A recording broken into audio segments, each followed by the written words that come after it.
Should couples put a TV in their bedroom? Good idea? Bad idea? Are they going to turn it on once it's in there? No, it's just going to be a blank TV on the wall. Well, I think a TV in the bedroom is good, maybe for Sunday mornings. I mean, I'm not sure people are getting up and going to church as much anymore, but maybe, you lay in bed, you have breakfast in bed. I don't know. Turn on the TV. Yeah, I've never experienced it myself, but I can only imagine that watching it before I go to bed, you would just fall asleep with it on, and then it would be on the whole night. Realistically, no way you should have a TV in your bedroom, because your bedroom is where you should be spending time with your partner. You should be, your most intimate of places in your house. TVs are for your living rooms and maybe for your basements. I have a TV in my kids' room only because of our lack of space, but I don't think I would ever have a TV in my bedroom. It's just, for me, it wouldn't fit my lifestyle. Books and bedroom. That's the matchup I see.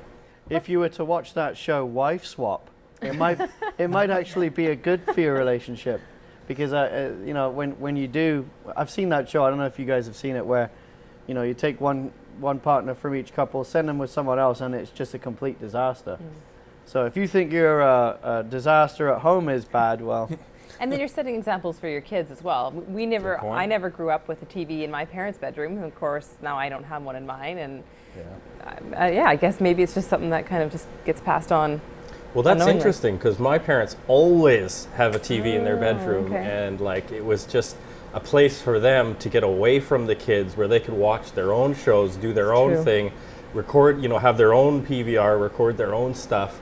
And it was known for the kids, just, this is not your TV, you stay away from this TV. So, but I never took that on, so that's interesting. The other thing is falling asleep with the TV on.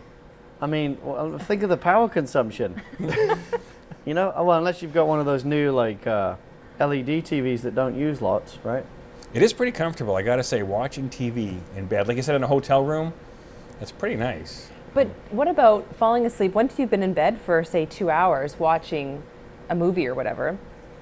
Can you just as easily fall asleep like that, or do you need that kind of different location, couch to TV? Can your body? Is it a problem for some people to fall asleep if they've already been in the bed for 2 hours?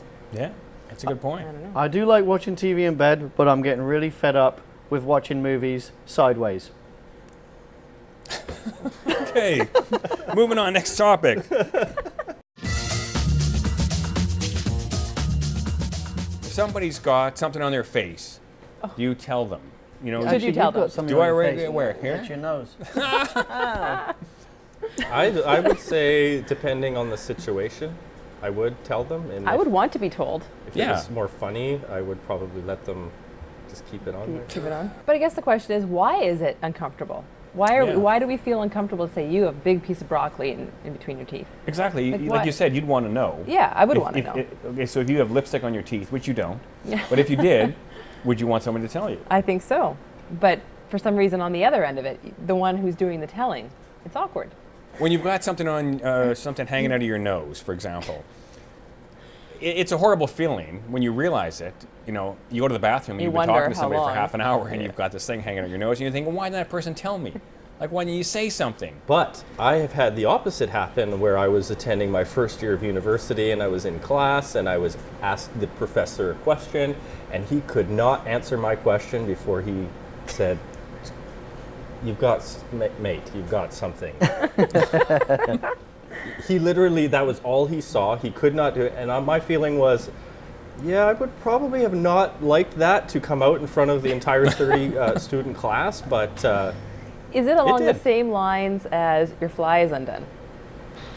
Well, that's a good one. Would you tell a stranger that their fly is undone? Probably not a stranger, maybe a colleague. Yeah. Or a friend. But why not a stranger? Stranger? Because you'd be looking at a stranger's crotch. Yeah, you have to think of why you noticed it.